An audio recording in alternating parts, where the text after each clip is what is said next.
पुढे एक breaking news समोर येते। 10वीचा निकाल 27 मे रोजी लागू शकतो, ही माहिती शिक्षण मंत्री दीपक केसरकर यांनी दिली आहे। आजच 12वीचा निकाल लागलाय, त्यामुळे 10वीच्या निकालाची विद्यार्थ्यांसह पालकांना धाकधूक आहे। मात्र आता 27 मे रोजी 10वीचा निकाल लागू शकतो, ही माहिती दीपक केसरकर यांनी दिली आहे।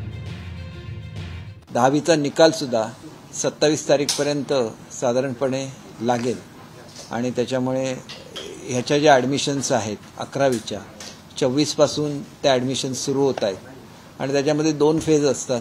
पहिल्या ह्याच्यामध्ये तुम्हाला तुमची माहिती भरायला लागते आणि 27ला निकाल लागला की लगेच पर्सेंटेज वाईज त्यांची ॲडमिशन सुद्धा होऊन जाईल।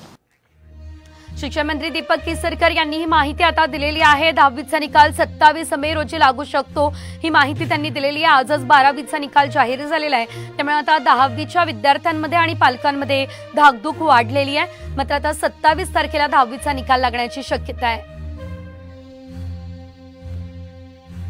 10वीचा निकाल 27 मे रोजी लागू शकण्याची शक्यता आहे। मंत्री दीपक केसरकर यांनी स्वतः ही माहिती दिलेली आहे।